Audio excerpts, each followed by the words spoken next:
Hey you guys, Siobhan here, just dropping in before the next episode of Knowing Animals.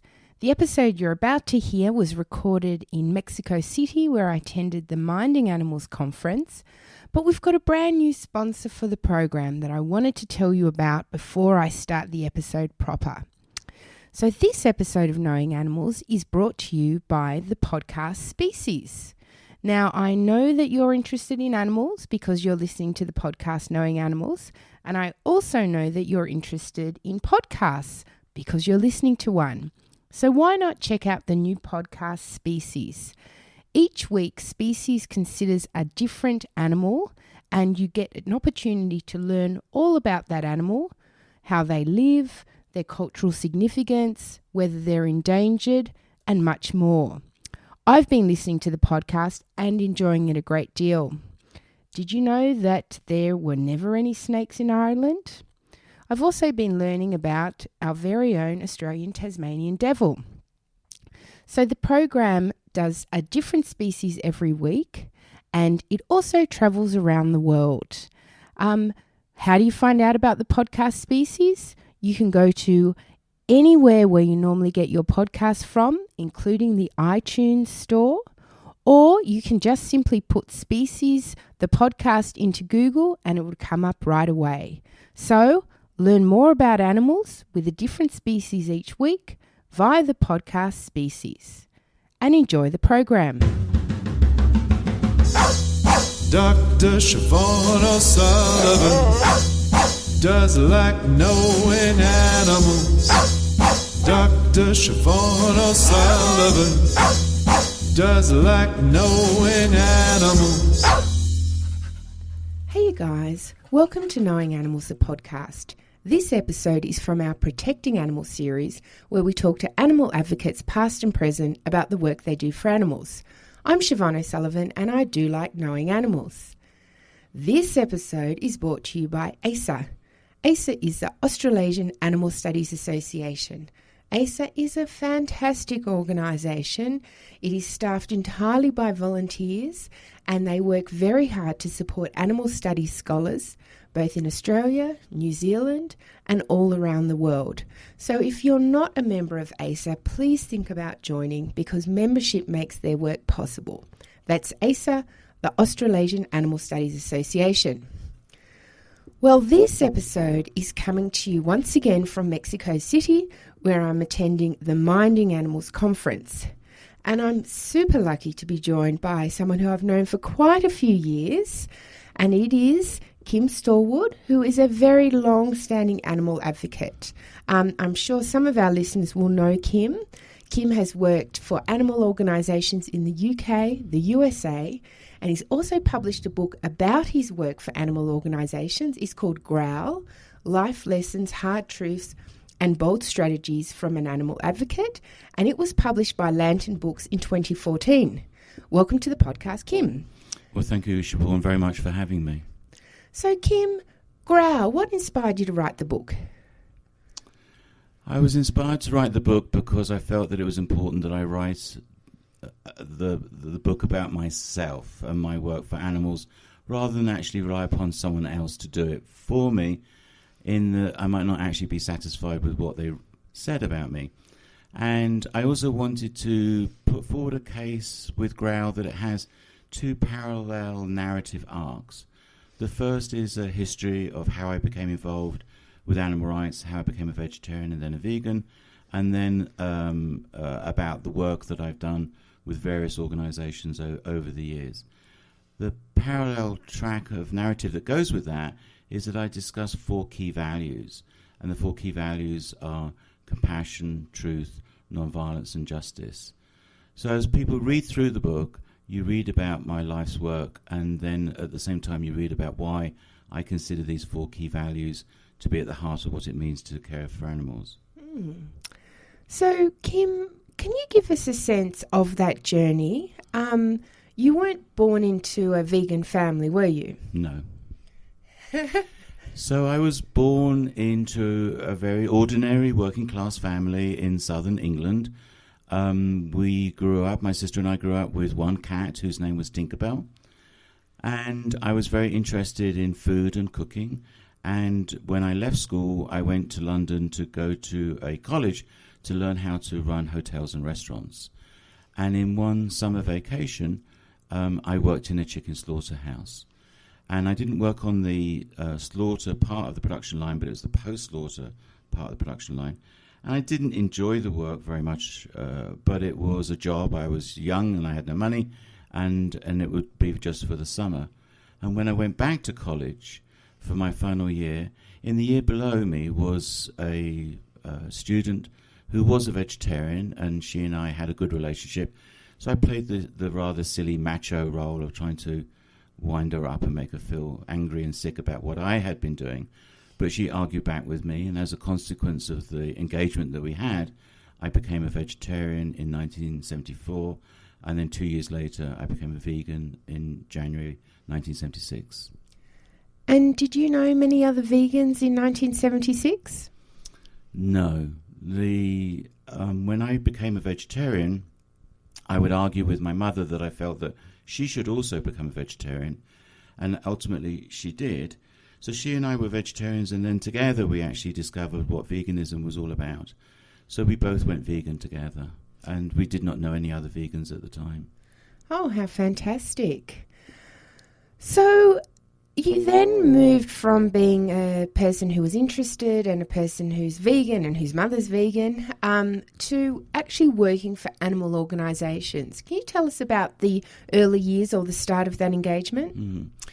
I was very lucky through a series of incidents to get to know someone who was then working for Compassion in World Farming. And she was their first full-time employee. And she invited me to go to their offices in Petersfield in Hampshire and meet with the founders of the organisation, because they were looking to employ a young campaigns organiser. And as a result of that meeting, I was offered the job of working for Compassion as their campaigns officer. So that began in 1976, and I worked with them for full-time for 2 years. And I went around the country doing tables and stalls, trying to establish local groups, help write the newsletter and produce the newsletter. And it was really my entry into becoming a full-time animal rights advocate. And were you in a position to begin influencing the organisation and the way they do advocacy at that stage, or were you still learning the ropes? I would say I was still learning the ropes. After I left Compassion in World Farming to go to work for the British Union for the Abolition of Vivisection. And that is a long-standing organisation. But at that time, when I went to work for them in 1978, they had become quite tired and moribund. And I was involved with a group of people who were the up-and-coming animal rights movement activists. And we launched a campaign to basically elect people onto the board of BUAV who were more progressively minded. And it resulted in quite a sort of conflict, and we basically took over the control of the organisation. And it was from 1982 through to about 86, when I was working for BUAV, that we really began to implement progressive programs and activities for BUAV that I think were innovative, and a lot of organisations, knowingly and unknowingly, have mimicked since then. So you then made the jump from the UK to the US, and you began working, in fact, I think perhaps a foundation worker for the organisation PETA, People for the Ethical Treatment of Animals. And that's, of course, one of the world's most recognisable animal protection brands. Can you tell us about your time with PETA? PETA's founders, Ingrid Newkirk and Alex Pacheco, were very familiar with my work at the BUAV in Britain, and they invited me to go to America to become PETA's first executive director. And that was a position I held for 5 years.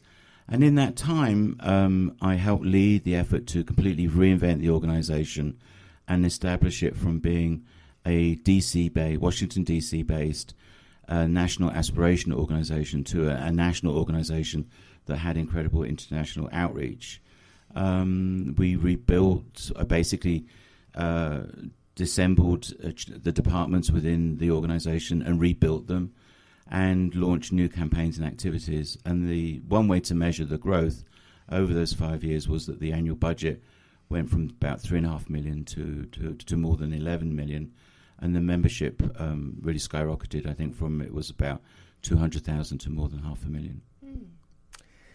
And you've told me previously in chats offline that you were involved in helping develop their advertising strategy. Can you say a little bit about that?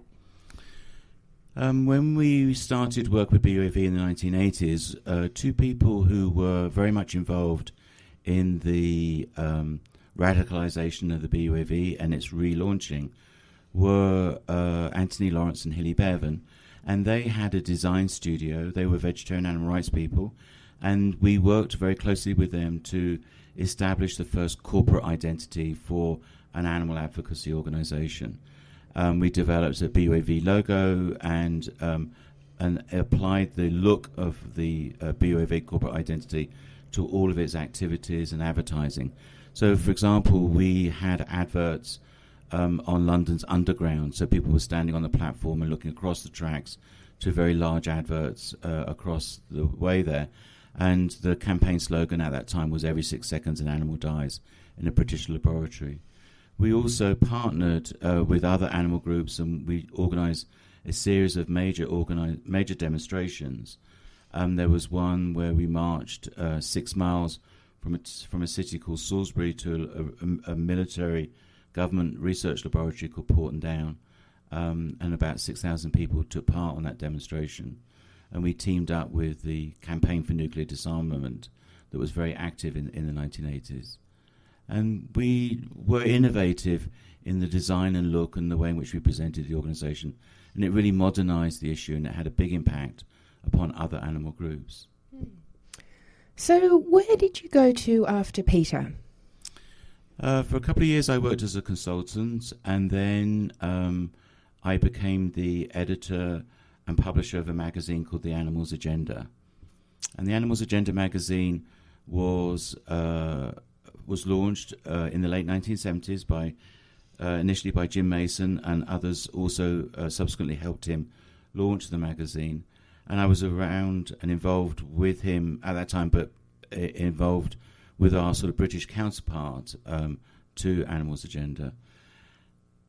I edited the magazine for about 8 years, but unfortunately the events on September the 11th in 2001 and the resulting economic collapse caused a rather precarious financial organisation, which the Animals Agenda was, to really force us to cease publication.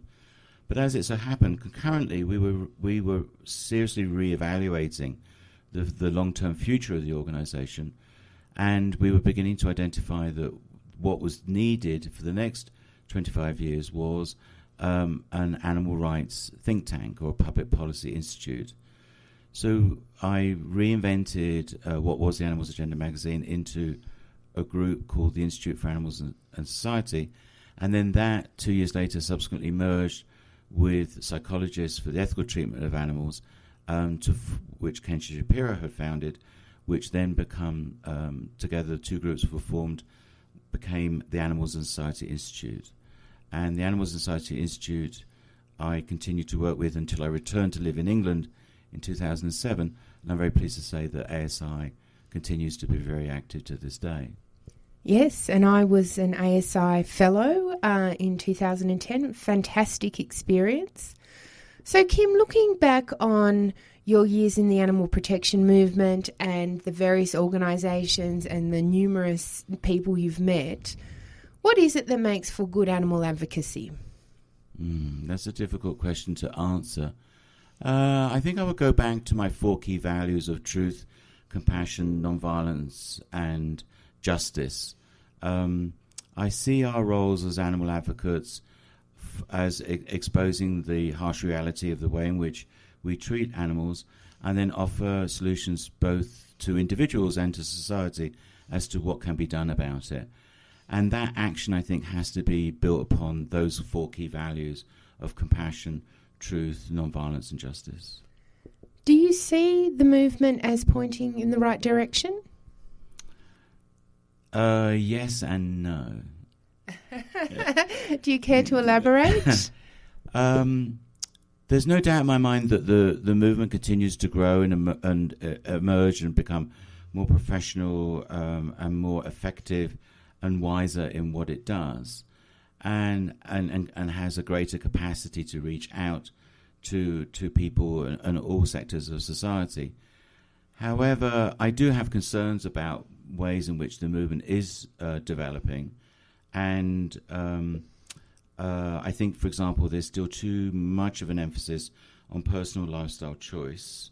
I think personal lifestyle choice is very important, but I think public policy and academic work is as important, but it is not as developed as personal lifestyle choice campaigning is.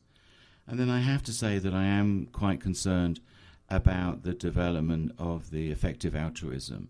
I worry that there is a very understandable rationale behind the arguments made for effective altruism, but I do worry that it's monetarizing philanthropic action, and that gives me a great deal of concern. And I'm also worried about how it dismisses actions which don't fit their criteria, but I think are very important actions for animals nonetheless. Well, that's a very interesting perspective. I have to think more about that. I haven't really turned my attention to that movement yet, but it sounds like you've been following it. Well, Kim, I ask everybody who comes on Knowing Animals to answer 5 quick questions. Are you ready for your 5 quick questions? I think so. Can you recall when you first started to think that there was something wrong or problematic about the human-non-human animal relationship? When I was growing up in the town where I was born, in Surrey, England, there was an elderly lady, a small elderly lady, who rescued dogs. The name of the town was Camberley, and her name was Kate, so she was known as Camberley Kate. And she lived with about 30 plus rescued dogs, and she had a wooden cart that she would push from her home through the main part of the town, with the dogs sitting in the cart and the dogs tied to the cart with rope and cord. And she caused a commotion wherever she went. And she was a local celebrity and was often featured on television in Britain. And I can remember as a small boy, standing there in absolute fear of her, but watching her push this wooden cart with all these dogs against the one-way traffic in the high street, and thinking, why is someone doing this? Why is this so unusual? And that stuck with me, but it lay dormant in me for a long time. And in fact, it wasn't until I actually began to write Growl that thinking back on my life, that Camberley Kate came to the fore of my mind. And I realized that she actually did place a seed of compassion in me, even though I didn't know it at the time. Interesting. So can you recall the first thing you did to try to bring about change for animals? That would be when I became a vegetarian. Great. So if you had to name one animal advocate who's had a big impact on you, who would it be? It's really hard to name one, and I've been thinking about this, Siobhan. And I could name many, but I've chosen to name Peter Roberts. Peter Roberts and his wife Anna Roberts were the founders of Compassion in World Farming. And I'm forever indebted to Peter to taking a risk on hiring me as an angry, young, frustrated vegan in 1976 to work for him. And if that had not happened, who knows whether I would have ended up having this opportunity to be involved in animal rights for all these years. Wonderful. So what's the most important thing animal advocates can do for animals? Not eat them. Not use them, have compassion for them. So if you had the power to change one thing about the human-non-human animal relationship, what would it be? That's such a simple question, and it's a very hard question to answer. Compassion. I think compassion is a very important quality. Being able to place yourself in the place of others and try to imagine and experience what they're experiencing, which is what compassion means to me.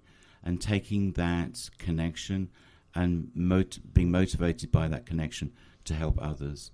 So I would say it would be to foster compassion in people. Wonderful. So, Kim, what are you working on next?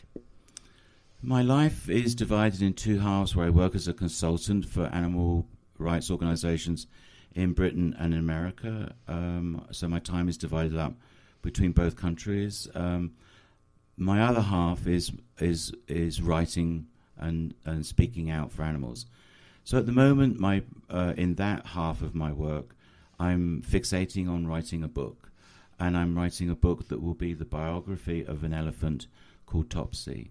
And Topsy, we know most about Topsy is how she was killed, and she was electrocuted to death in 1903 on Coney Island in New York. And when I discovered her story, it really moved me so much that it wouldn't leave me alone. So I feel compelled to want to write her biography and the suffering that she endured, which is not untypical of many other elephants. But I do not want us to forget Topsy.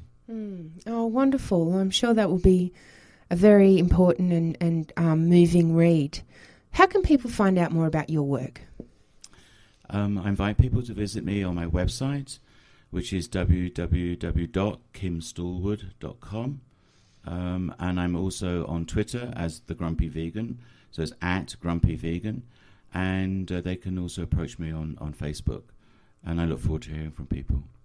Well, Kim, thank you so much for coming on Knowing Animals, and thank you to the listeners for joining us for Knowing Animals, the podcast where we talk to animal studies scholars and animal advocates about their work. Don't forget to follow us on Twitter @knowing_animals, or you can like us on Facebook at Knowing Animals. And don't forget to leave a review at iTunes. Reviews make it easier for other people to find us. I'm Siobhan O'Sullivan, and I do like knowing animals.